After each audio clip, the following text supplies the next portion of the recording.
Good morning and welcome to the St. Augustine Chronicles. I'm excited today to have in studio David Birchim, who's the current city manager for the city of St. Augustine. Thank you, David, for coming in today. Thank you. Good morning. I think he's got a real story to tell. I don't think people really know who David is as a person. He's been here a long time and he will leave a footprint in the city. And so I'm really excited to hear his story. Before we get to that, let's talk about our sponsors.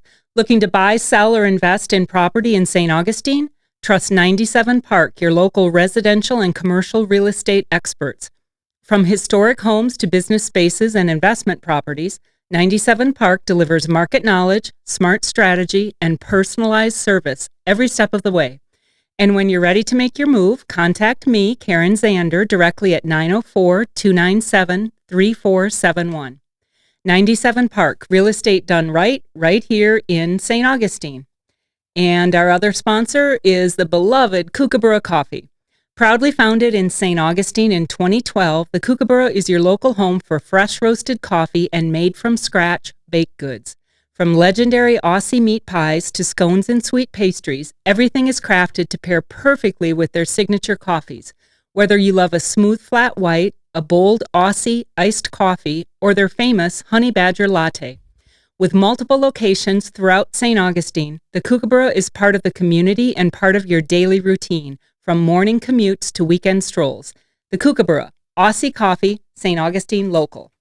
I always say on this show, I love Kookaburra's hot chocolate, so I love cold weather. I don't know if you know that about me, but I love cold weather. And so whenever it's cold, I'm so excited because I wake up and I think, I'm going to go get a hot chocolate from Kookaburra today. That's great. It's so good. So David, like I said, you've been here a long time. I feel like you're going to leave a footprint on the city, but I don't think people know you. And there's a little bit of an accent to your voice, just a tiny bit. Where are you from originally? I grew up in Jacksonville. Oh, you did? I did. I was born on an Army base, but I grew up in Jacksonville. Oh, so you're an Army brat. Yeah, sort of. And then I lived in Tennessee for several years. I thought there was a Tennessee. Went to graduate school in Tennessee and came back. Where'd you graduate from? Vanderbilt or UT? Or UT in Knoxville. Mm-hmm. What's your degree in? Planning, urban planning. That wasn't a big major back then, right? No. I don't know a lot of people that have that.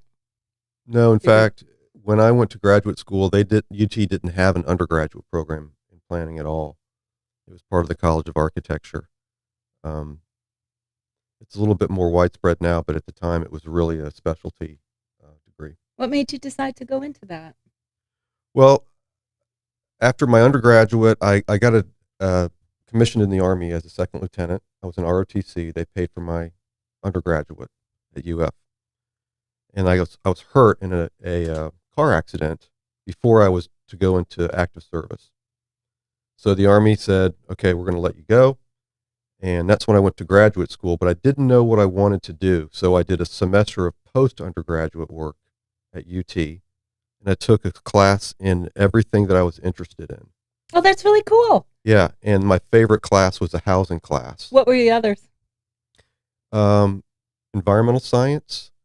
I took a class in library science, in biology, and then this housing class, and that was my favorite class. And it was the only undergraduate class that UT offered in the planning school.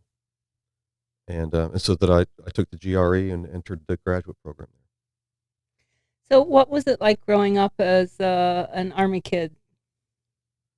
Well, I didn't really grow up as an Army kid. I was born on base. My father was in Vietnam, and he was killed in Vietnam. Oh, I'm sorry. So my mother remarried, and the man that she remarried was also in the Army, and he was from Jacksonville. So we moved to Jacksonville. I think I was 2 years old. So I consider myself from Jacksonville. Was it the stereotypical military dad, pretty strict, lots of rules? Yes, and it was the 70s too. So, but the 70s. I mean, I was born in 1964, so grew up in the 70s, and I feel like we didn't have as many rules as kids have now in a lot of ways. I don't know. We were sort of free rangey. Well, yeah, we were. There wasn't as much to do. I mean, without cable TV and the internet, and there was a lot more activity outside and a lot more human interaction. Yeah. Was it hard though was it the typical, you struggle against the father or stepfather with a military background? Was it, or no? No, I had a great upbringing, great childhood. I got a sister. She's 11 months older than me, so we were very close. Your poor mom. That's a lot of a lot of work for two kids that tightly. Yeah, but we lived in Ortega Forest in Jacksonville, which is a great neighborhood. What a great area. Yeah, we had a great childhood. I bet it was beautiful back then. It was wonderful. And it's still beautiful in Ortega. Yeah. So you were in Tennessee, graduated, and then did you come to St. Augustine right after graduation? Was that your first role? As soon as I graduated, I moved back to Jacksonville because my stepfather wanted me to live with his father in Ortega Forest because he needed someone to watch out for his father, who I considered my grandfather, which I did. So I moved back to Jacksonville after graduate school and started applying for jobs in the private sector and the public sector. And I got interviewed by the city of Jacksonville and the city of St. Augustine. Who was the city manager back then? Joe Pomar. Oh, okay. Yep. And I got a better offer from St. Augustine, and I'd much rather live in St. Augustine than Jacksonville, so I moved to St. Augustine at that time. So that's interesting because St. Augustine was so different back then. I mean, I know that we always say that St. Augustine doesn't really grow. It sits at around 15,000 people every year, but it was just such a different place. What year was that? It must have been 80-something. Right? No, it was 97. Oh, it was 97? 1997. It was a different place. It was more locally based, insulated. Yeah. Everyone kind of knew each other. We would joke that the downtown area was owned by the 5 families. Yeah, well, it kind of still is, I'll say. Yeah. Just different 5 families. Yep. One of the families being Flagler College now. Yeah, but you knew everybody, and everybody kind of went to school with each other and intermarried and dated, and it was very much a small town at that point. And my guess, I could be wrong at this, but my guess would be that in a city government back then, just from the stories I've heard from people, were you really, I don't know how to ask this. Was it more, well, we'll just make that happen? Or was it really, we've got these rules? Because, in small towns where everybody knows each other, I don't think it's that way now, to be clear. No, but I wonder if that's the way it was when you came on board. Still kind of good old boy-y, well, we'll figure that out for you. There was some of that, I'll be honest with you. What I did when I first started with the city was I was in the planning and building department, and I looked at all the building permits and occupational licenses and PZB and HARB applications and that's zoning a lot. Stuff. Yeah, now there's a whole staff of people that does that, but I was the only planner at the time. I did all that stuff. And I was under a lot of pressure sometimes from people who were accustomed to that good old boy mentality. That's what I would think. That's all changed now. Yeah, I don't see that anymore. No, but there was that, for certain people, there was that holdover attitude. Not everybody, but some people. That must have been a bit of a struggle for you coming from the outside and also kind of having that military exposure. I would think that would be difficult for you to fall in line with that. Not really. No? I was, I kind of understood what was going on. I was very respectful to everyone that I served as a city employee. And I think a lot of people were just testing me to see whether I would toe the line and apply the law and be flexible, but not go too far. And I don't. There obviously wasn't the commercial activity downtown. Well, there was commercial activity. I guess I should rephrase that.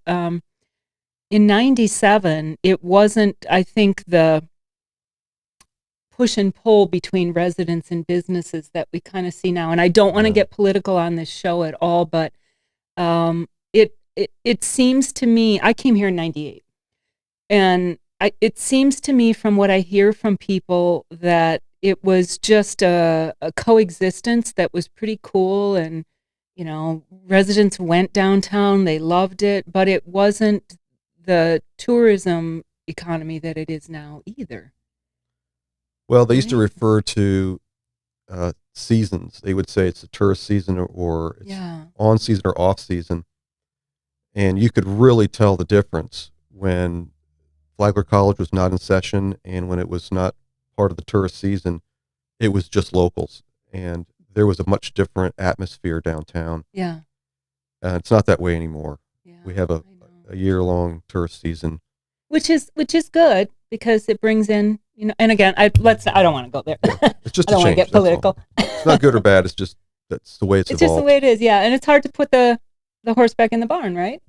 Yeah, you can't put the horse back in the barn now. Now, what are you going to do? You got an economy. So let's go back to you personally, though. How small was the city staff back then compared to what it is now? Do you remember? Do you have any perspective on it? I don't have a sense, but the planning and building department at the time, I was the only planner. There was no director at the time. It was just a building official. I had 2 secretaries. This is back before we had cell phones. We didn't have internet access. Which in a way is good, right? Because you had an off period. When you left the building, you were off. People don't have that now, at least in my family. Oh, yeah. Sure. Everyone who wanted a permit, for example, would come to the front counter, and it was a paper permit process, and it was very interactive. Whereas now everything's done electronically, and so you can't just walk through City Hall anymore or any government office building anymore. So the whole atmosphere was different back then. It was much more human oriented, I'll say. And now, because of the threats of violence and nonsense that occurs in society, yeah, isn't that a shame? We had to lock down City Hall in a similar manner that the county and all government offices are now locked down. And I think COVID did that too. Like there were plastic barriers that were put up during COVID, and a lot of those just remain for various reasons. Yeah, it's a shame, but that's where we're at now. Yeah, I know. I was just in the planning and building department a couple of weeks ago, and I walk up and I push the button and I wait for someone, and I think, can I just talk to this person?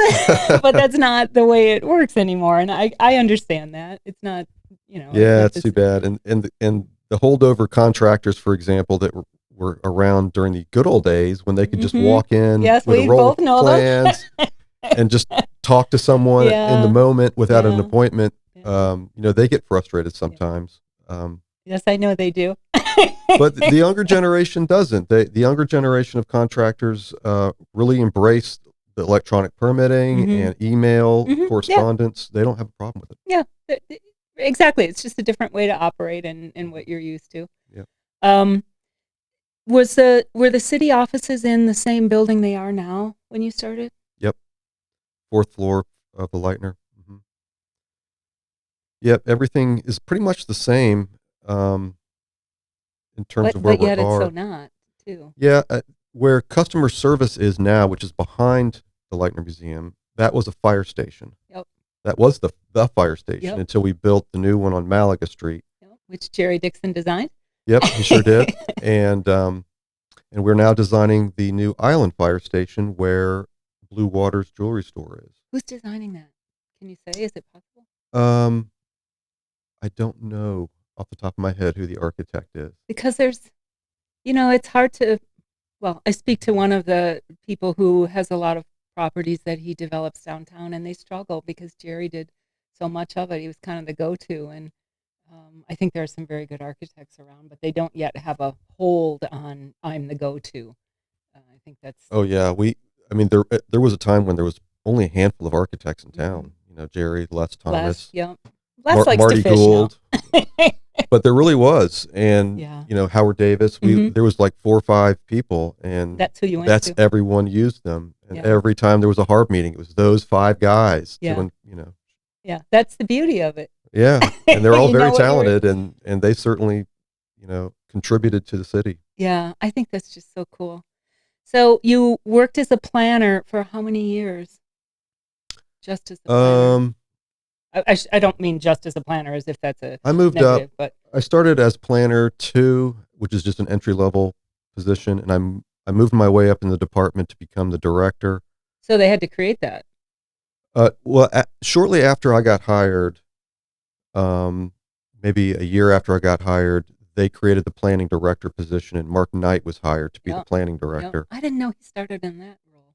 He did. He got hired as the director, and then I took over as the director when he left. And so I guess I was there for about 20 years. No, 25 years in the planning department, and I've been with in city administration for 4.5 years. It's been like that long? Yeah, I've been city manager for 3 years now.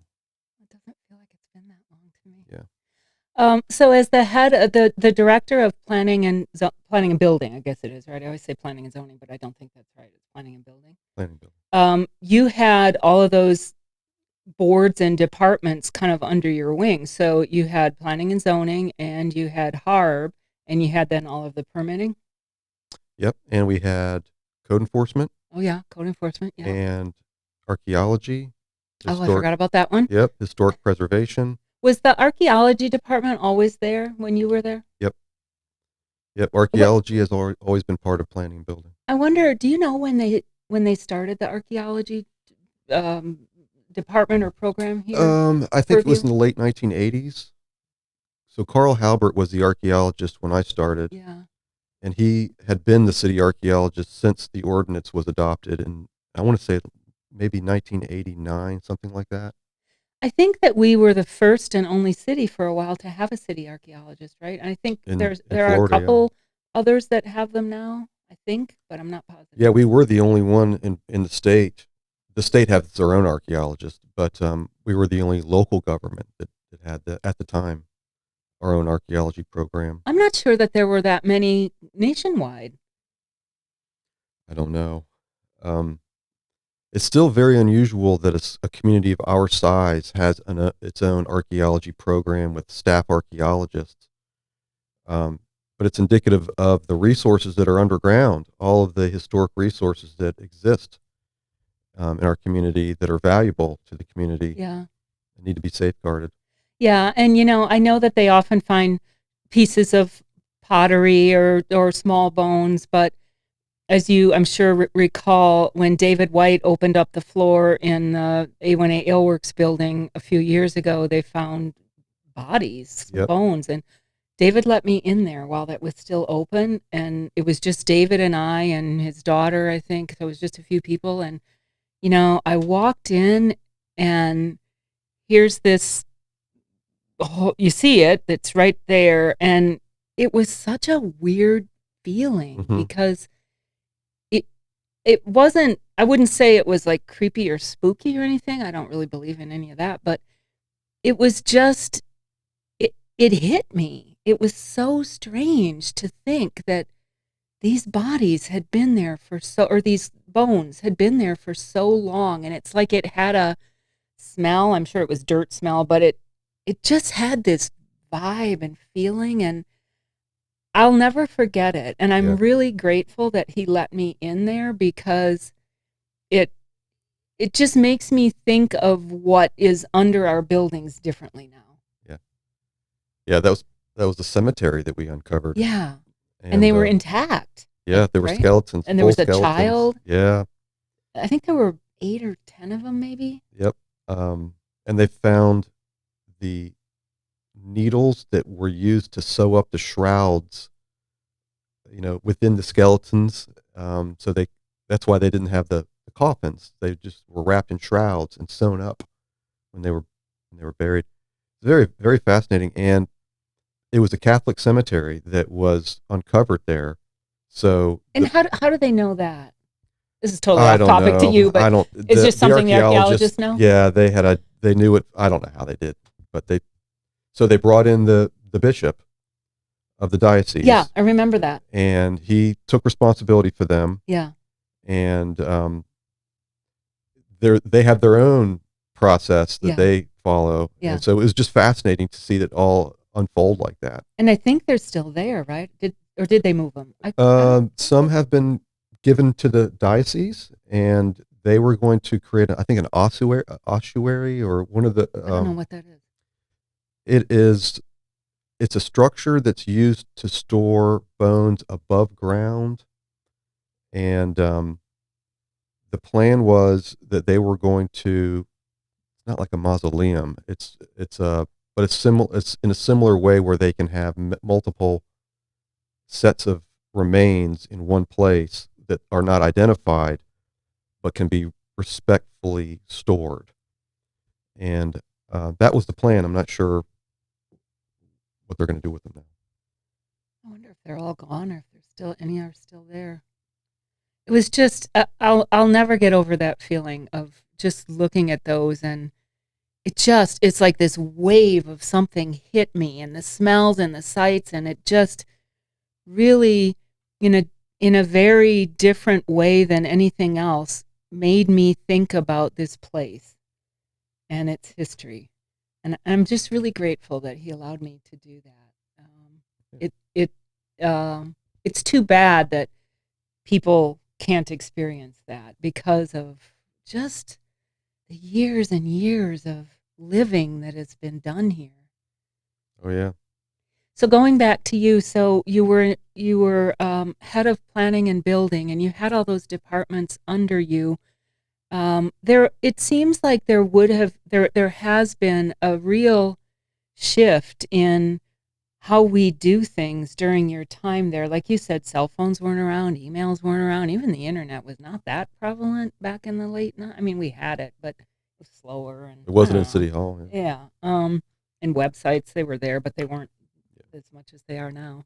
So that was a lot of new implementations that you had to do and coordinate between all the departments, and then get not only city employees but the public to adopt. Yeah. Was that a challenge?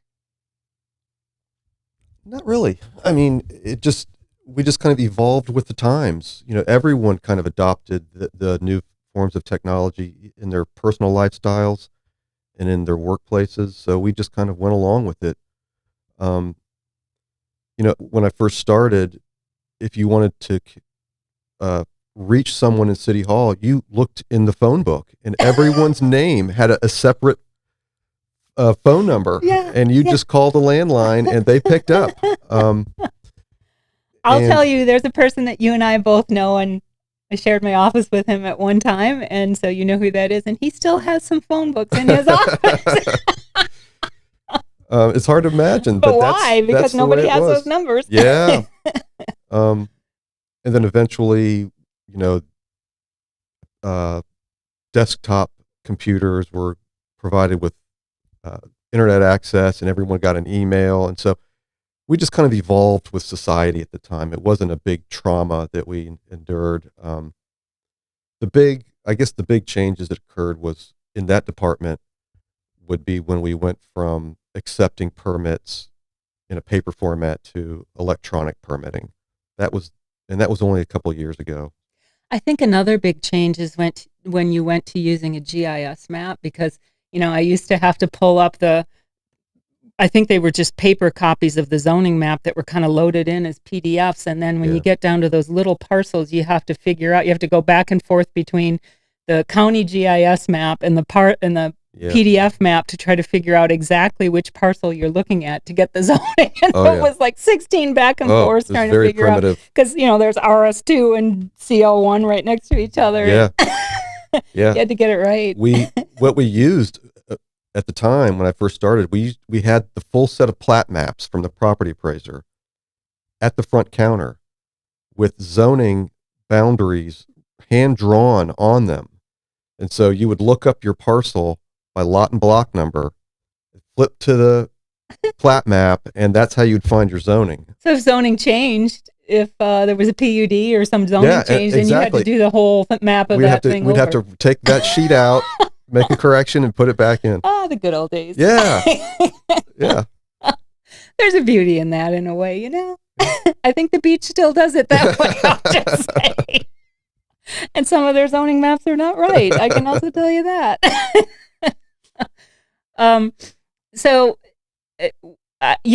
People may not know, but I was on the planning and zoning board at the city for, I think, 3 years. And I think we started to have pretty significant changes come through the planning and zoning board for uses and for zoning, and like the collector came through and things like that. How do you feel when you have let me rephrase that. From your perspective as a staff person, how does it feel when you know, oh, this is going to be so controversial? How does that feel, bringing that through the boards? Feels The Hilton great. was really controversial too. I think Jerry told me it had 33 hearings or something. Yeah, more than that. Feels great to work on big projects like that. It's very exciting. It really is. Because most of what you do as a staff member in that department is routine variances and docs and stuff like that. You just see one after another. But when you see a big redevelopment project, you really get excited and enjoy it. The first big project I worked on was the Casa Monica Hotel. Oh, yeah. And that really changed the character of downtown. Yes. And then as soon as that was done... But let's go back. Was that controversial at the time?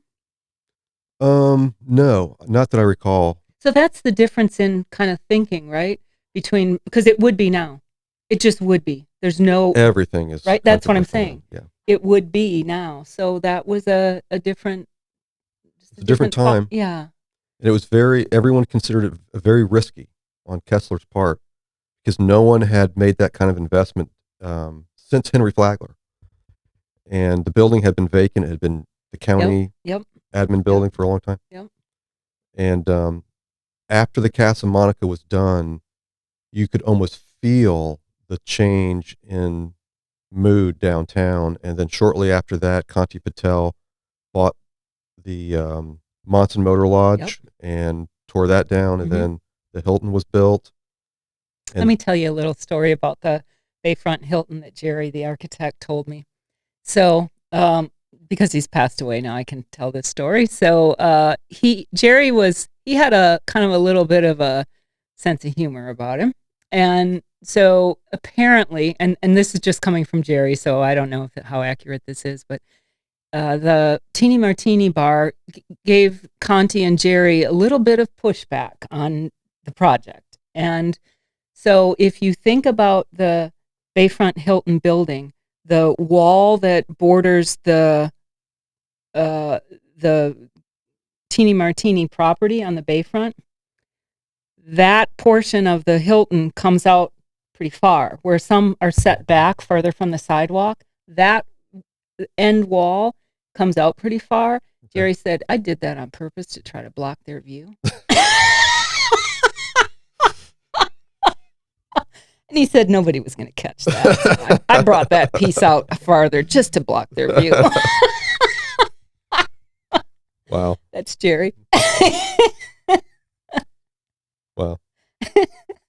Yeah, it was a great project, and the way it was done, it had never been done before, a project that big, and it was designed as a series of buildings that were interconnected, and he went to Harb for each individual building, so it wound up having, I don't know, 35 or something. Yeah, some 30-something he told hearings me, that he had to go through. Yeah.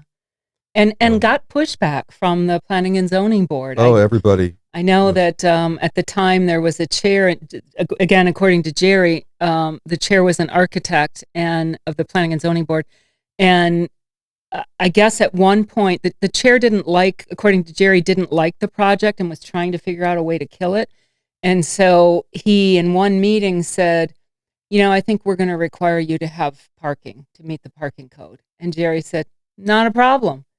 And he said, I knew that the chair thought there is no way that this guy can pull that off. I've killed the project. And then Jerry put the parking underneath the building, which was, who would think of that on the Bayfront? But he did it. He did.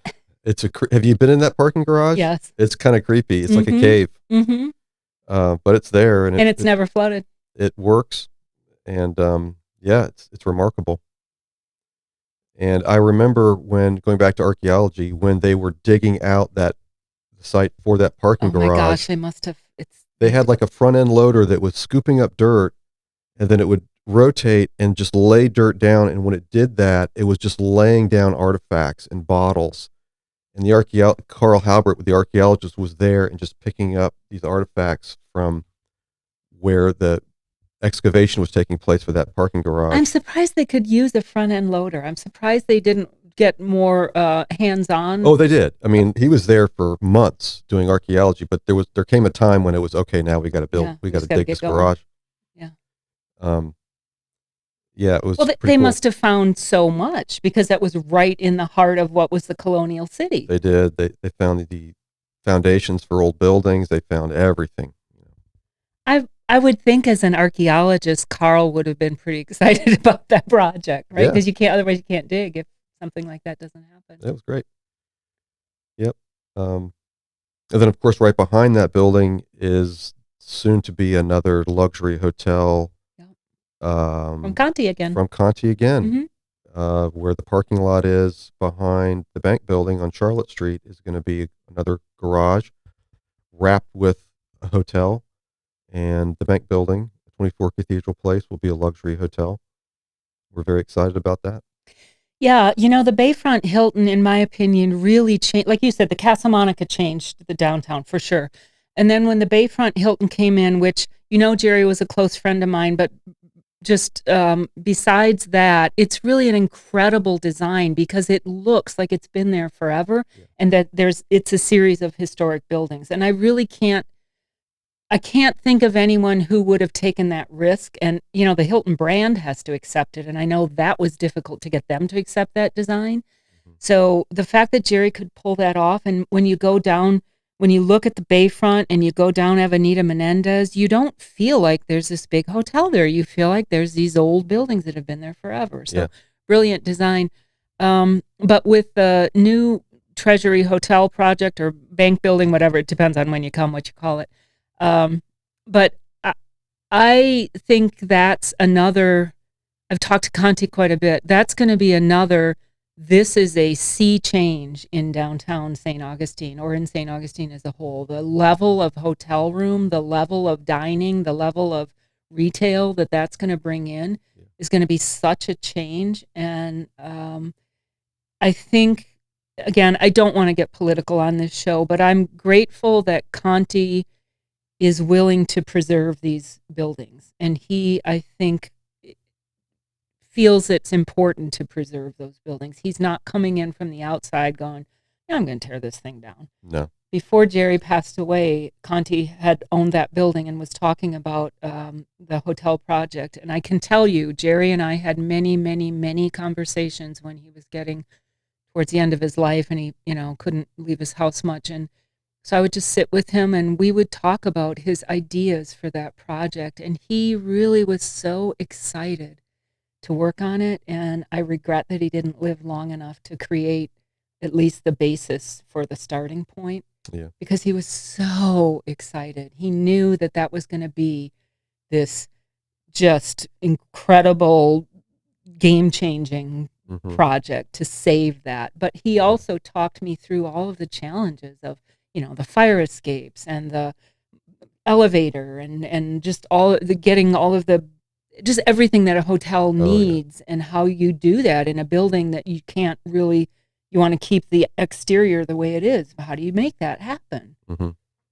Yeah, and his colleague Les Thomas stepped up and did a lot of the architecture for that. Yeah, it's a wonderful project. We look forward to it. I'm really excited for it, and I had Conti on my show.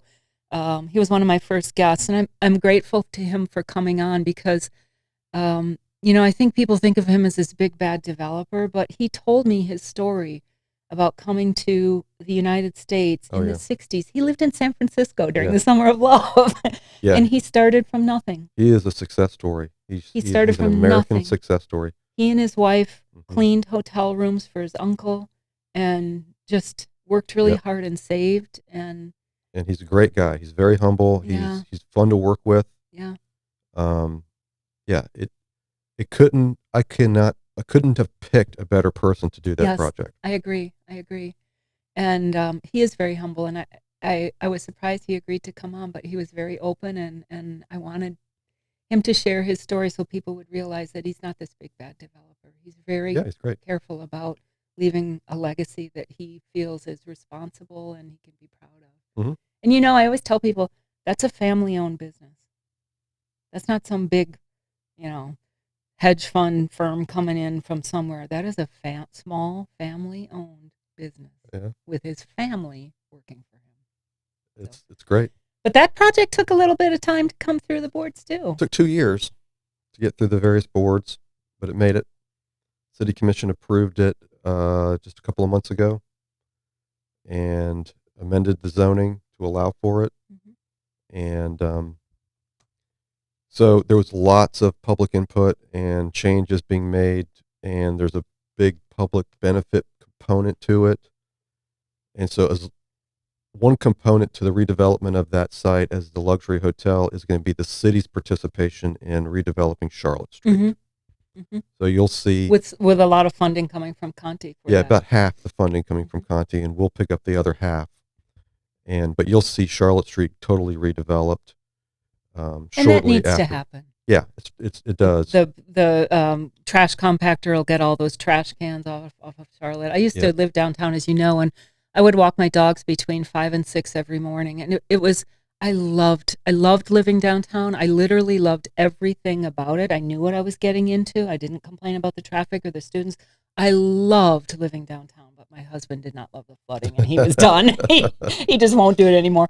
If I could choose anywhere to live, I would live downtown. But when I walked the dogs between 5 and 6, it was dark, and it was just a beautiful time to experience Lincolnville and downtown because without the lights and the traffic, it's almost like you were transported back in time. But then you go down Charlotte, and there's all these stinky trash cans, which the businesses can't help. They don't have anywhere to put them. Mm-hmm. So I'm looking forward to seeing that change. It has been used as sort of the back of the house for all those. Because there's no other option. Businesses. Exactly, and we're going to clean that up. So we anticipate, and we're going to bring up the streets so it's a complete streets model, just like Hippolyta and Spanish Street. Well, I'll tell you that's good and bad, because having driven an electric car for years and years, people think it's a sidewalk. They don't realize it's an actual street. And with an electric car, they can't hear anything. So I was behind them, and and then you don't want to honk because it's so loud. So they have no idea that they're actually on a street. It's not perfect, but you won't have that nice. Big curb that sort of acts as a barrier. It's great. It's just the next piece of the puzzle for downtown, and slowly we are building a world-class venue here. Yeah, I think we are. I think it's. I think there are. Again, I don't want to get political. I think there are residents who understand that, and I think there are plenty of residents who don't understand that and don't want that. But on the flip side, there's so many cities who are struggling. Like, even just look at Jacksonville. They throw out incentive money all the time, and they can't get anything done. They can't get anybody to bite because that downtown is just dead, and it's been that way for at least 30 years since I've been here. And great that Shad Khan is stepping up, but is that going to be enough? I don't know, because they're still trying to incentivize projects, and they can't really get anything done with them. And that's tax money they're incentivizing with. So, there's so many downtowns that are just really struggling. Offices that are not being used, and what do they do with those? And we don't have that problem. And that's really is a good thing. Oh, yeah. I can tell you that when I go to conferences or the League of Cities or planning conferences. You must just be like, no, I'm over here without that. No, people will come up to me and tell me that they wish their community had the kind of problems we have. Yeah. I can see that. And the tax base that you get from that success downtown. And I do understand, again, I don't want to be political. I am not immune to the issues that the residents are concerned about, but I think the alternative would be much worse. I guess I would just say that. And you don't have to, I don't want to put you on the spot on anything. Okay, but yeah, I guess the concern right now is over tourism, which we're seeing happening in some places in Europe, Barcelona, for example. So we're conscious of that. We don't want to, kill the goose that laid the golden egg. And in 2024, we saw the Nights of Light celebration blow up on us. We've taken steps to fix that. But but it's kind of showcased, hey, if you don't pay attention to what's going on, you can lose control. Yeah, and I think COVID did that too, because there was so much pent-up demand, during the down period of COVID. And I think 2024, people were still thinking, I can go out now, I've got money to spend. I don't know if that's the case anymore, I'll tell you. I think this year's a little bit tougher, but that was just, people were still kind of in, it was like the roaring 20s sort of. Yeah. Like, people still said, woo, Yeah. we can get out, we can get out. Yeah. So let's talk about, so you were head of planning and building for quite a while, and I've told you this before, having sat on the planning and zoning board, I think one of your best qualities as the head of planning and building was you have an incredible memory. We would sit in meetings and you would remember things, and I would think, how in the heck does he remember that? Like all the stuff that you deal with, all the projects you've had, and you would remember details. I would ask you something and you go, oh, well, yeah, here, this one. And I'm like, what in the heck? You have an incredible memory, which had to serve you really well.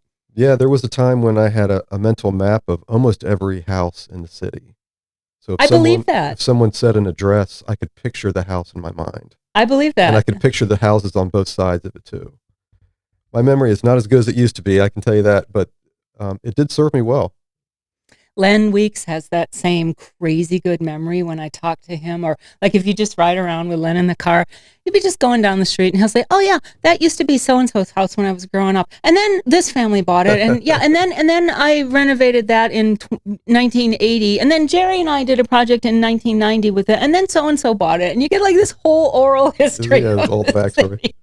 He's got a crazy good memory too. And that's really fun to hear that from people. I really enjoy that. But I was always so impressed with just the memory that you had. And I thought that as a planning and zoning board member, it was super helpful because I would have some questions and you could pull that out and go, well, here's this precedent, or here's what we did here. And I really appreciated that. Oh, thank you. So let's flip to city manager.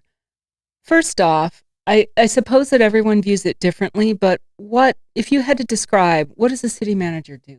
Because obviously the answer is manage the city, but what does that mean? Well, you change from looking at project-specific a work environment to overseeing all of the departments.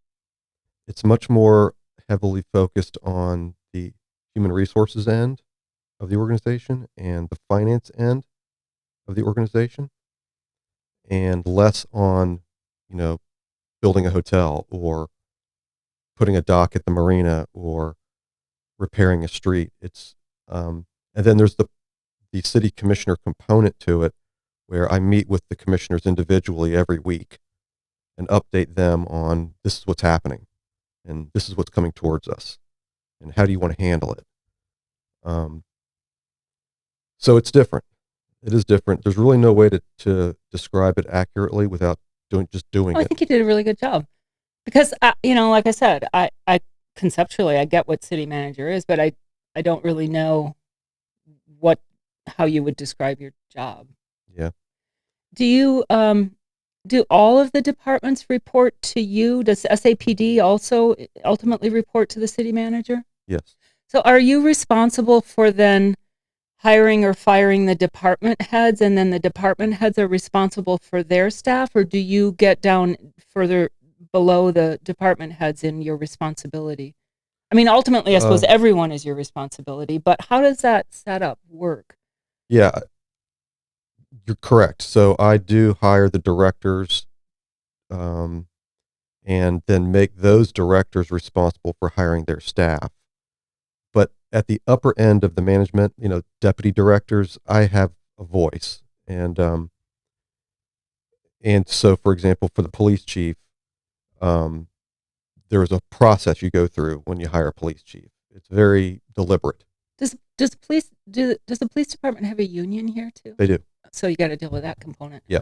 Are they the only department that has a union that also has to be? The fire department does. Oh yeah, that would make sense. Yeah.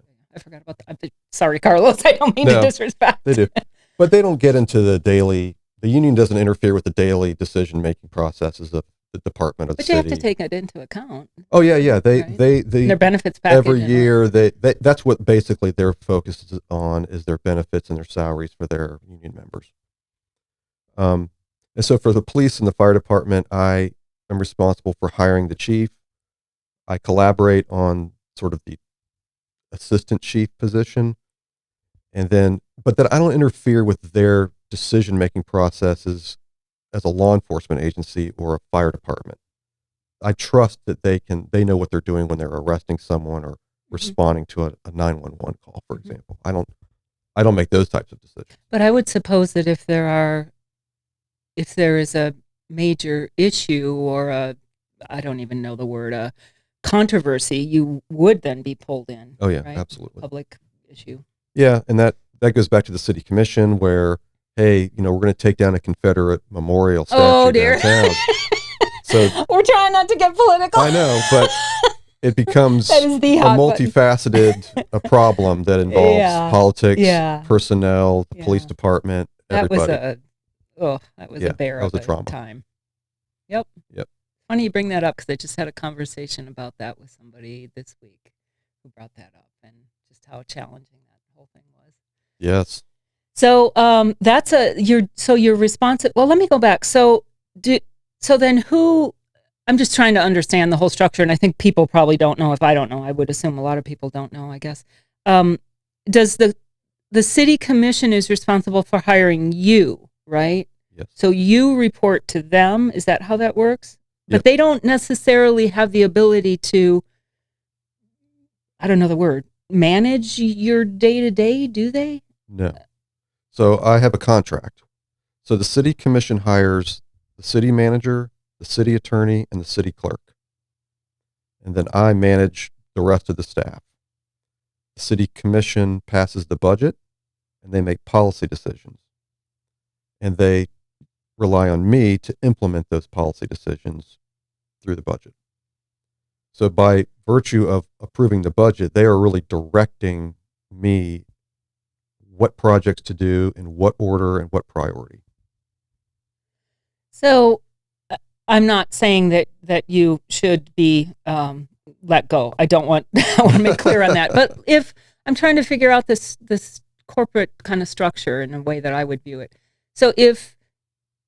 So they hire you, so they must have the ability to then let the city manager go. Yep. But they can't really get into the nitty-gritty of how you do things on a day-to-day basis, right? Is that that's what I always hear, that it's kind of weird on how the commission can oversee city managers. Is that right?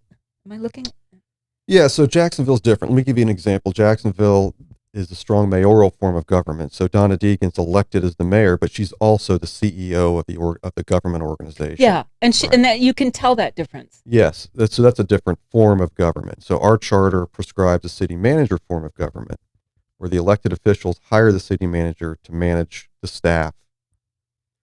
But there is interaction constantly. I talk to the commissioners every day about what's going on. So there's no vacuum. Yeah. They know what's happening because I tell them, and I collaborate with them, and they're all intelligent, hardworking people. They have their own areas of interest, but they have the city's best interest in mind, as I do. So if there was to be a time when they can fire me every 2 weeks. Whenever there's a city commission meeting, they have the opportunity to make a motion to replace the city manager. And if there's 3 votes, I'm fired. I have a 5-year contract. I'm 3 years into that 5-year contract. They can also not renew my contract after 5 years, which is different from other city employees who are not contractual employees. Mm-hmm. So me and the city attorney have a contractual relationship with the city commission. Okay, thank you. Because I've always heard it's a little bit different than, like you said, Jacksonville, but I never really understood exactly how. Yeah. So that skill set, being a city manager, I understand that you had different subsets within planning and building, but that skill set, being a city manager, doesn't seem to me to be super similar to what you had at planning and building. Like you said, you were so project-based at planning and building, even though you did have people reporting to you and you had to manage that. How does that How did you, what made you decide you wanted to be a city manager? Because I understand that a lot of times it's hiring from within, but as a person, what makes you say, I want to step up and do that now? It seems like it's a very different role. It is. So John Regan promoted me to assistant city manager Mm-hmm. 4.5 years ago, to do real estate work for him, and which I did. Mm-hmm. And I can tell you that I did not enjoy it as much as being director of planning and building. Oh, why?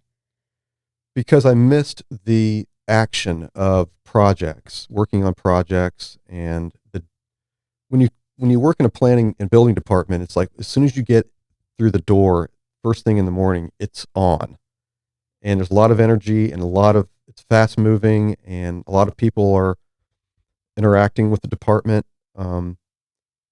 and so when I moved to assistant city manager, the pace of my job slowed down tremendously. And I didn't have a staff of people working for me. So I didn't like it at first, but the work was very meaningful. And then the next step as city manager changed also. That was a big change. And I asked John, what can I expect as city manager after I was selected? And he said, I can't describe it. You're just going to have to live through it. I think it's probably different for each person too, because I think you viewed your role a little bit differently than John did, and it's neither right nor wrong. Yeah, different style. Yeah. He gave me good advice, as did Bill Harris, the city manager before John. And their advice, although they gave me advice at different times, was the same advice. So I thought, okay, that must be pretty accurate. And it turned out to be accurate. What was the advice? Pay attention to your health, because it's going to take a toll on your health. And it did. That's sad. Yep. And some other advice I'd rather not share publicly, fine. But that was a surprise. I was like, really? They're like, oh yeah, it's going to hurt you. And they were right. But that's so sad. But it's a great job. I mean, it's just a great job, and I love it, and I love working for the current commissioners. It's stressful during an election cycle to see who may become the next city commissioner or the next mayor. Yeah, because the direction of the city is so dependent on who the commissioners are. So your whole direction can change, or your whole mode of operating can change. Yep. Which you don't really control. Yep, that's right. How hard is it to manage all of the different commissioners? They all have different viewpoints, and that's wonderful, I think. But how hard is it to manage all of that? I would think, from an outsider standpoint, I would think that the city manager would get, hey, I want this to happen. And then another commissioner would go, hey, I want this to happen. And a third might go, hey, I want this to happen. And they might all be competing. How difficult is it to manage things like that? I don't find it difficult with the current commissioners, because they're all, we don't have a lot of variety of things coming at us. We've got flooding, we've got parking. The issues that we face are the same issues we've faced for generations, basically. And we've been working on them for long periods of time. So there's no real surprises, or very little surprises, that involve the running of the city. Now, there may be an event or an incident that happens, like the Confederate Monument Memorial being moved. That's traumatic for the whole community. But on a daily basis, things are fairly routine. And as long as you just be yourself and you're a good listener, then it's not hard to collaborate with commissioners. I've got good commissioners right now and a good mayor. So I'm very fortunate. I would think that AI would be, when I think about a municipality's functionality, I would think that AI would be a huge game changer in the running of a municipality in many ways, not just, I'm going to use Chat GPT to write an email. That's sort of like, who doesn't do that? But, well, I don't actually, because I was an English major. But how how much is AI being implemented at the entirety of the city level, and how much do you see that moving forward changing things? Well, we have a very strict policy on the use of AI, and it can be used to fact check things, basically, as a tool, like you would use Google as a tool, but it can't be used to produce documents. But the whole movement of artificial intelligence could change our staffing requirements, That's what I'm for saying. example. Just as a whole. So right now, I envision, if you could, a scenario in which you wanted to build a house or you wanted to build a restaurant, and you electronically submitted plans to the planning department and the public works department for your civil engineering plans. And instead of having to wait for 30 days to get comments back, you submitted them through a portal, and artificial intelligence could review those plans for compliance instantly. I can see that. Yeah. And not only review them instantly, tell you where you were made mistakes and tell you how to correct those mistakes. So it will not only reduce our staffing, because you don't need individuals to do it anymore. Yeah. It will speed up the review time, which makes it more efficient. Those are the kinds of changes that will probably be coming in the future. And probably sooner rather than later. It's just, it's like it's snowballing, the craziness of it. Who is David Birchim as a person? Like, what do you do in your spare time? Think about work. Well, I'm kind of a boring homebody, really. You live in Lincolnville, right? I live in Lincolnville. Have you always lived in Lincolnville since you moved here? I lived in the same house for 26 years. Before that, when I first moved here, I lived in an apartment at the beach on Pope Road. And then I rented a house from Hildegard Passetti on St. George Street, right next to Virginia Whetstone's house. I paid $425 to rent a house. Had a handwritten lease. But I've lived on South Street for 26 years, and it's a great location. I live right across the street from the Oasis Marina, so it's beautiful. It's right downtown. It's changed a lot. Lincolnville has changed tremendously since I first moved there. And since Matthew and Irma. Yep. When the redevelopment opportunities came about. Yep. It went through gentrification, and then it evolved again with the rise of vacation rentals. And it's been, as a planner, very fascinating to live there, just to see it. Yeah. But on a weekend, I like to go hiking. Where do you go? I like to go to Princess Place in Taguana, and there's some 12-mile swamp, and there's hikes in Putnam County that I like to go to. I like to do the Anastasia State Park pier to inlet walk, and so I try to get my steps in. I like to paint. Oh, you like to paint? Yep. I didn't know that. What do you paint? I do urban sketching, but I also do landscapes, and so it's a hobby. That's super interesting. I never knew that. Yep. And I like to travel, but I haven't been able to travel as much as possible. Yeah, I don't see you traveling. Yeah. I feel like I know your schedule because you're always here. I look forward to traveling more in the future, I guess. You have any pets? Not at the moment. I've had cats and dogs and turtles and rabbits and chickens and everything, but at the moment I don't have any pets.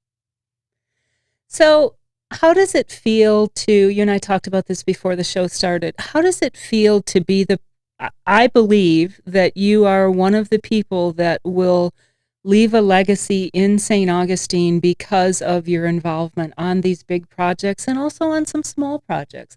How does that feel to, maybe you don't realize that you're leaving a legacy, but I think you are. We talked about Jerry Dixon. We talked about people like Len Weeks and John Valdez, who I think are going to leave the same type of legacy. How does that feel to you? Do you ever recognize that? Not until now, not until you've mentioned it. It really hasn't occurred to me. Because you had a hand in so much in the changes. I feel like I'm just helping people get through their desires. When I feel my role is to help people do what they want to do when they come to the community. If they want to build a house, if they want to open a business, I'm here to try to help them through that. And so I hope that other people can appreciate that, and maybe that's my legacy more than anything else. Well, David, our time is up, but thank you so much for sharing an hour with me. I've learned a lot, and I really enjoyed talking to you. As I told you before we started, I do feel that you had a story and still have a story to tell, and I'm grateful that you let me share some of that with people. Well, thank you very much. I've enjoyed it. Thank you. Thank you. Thanks for tuning in to the St. Augustine Chronicles.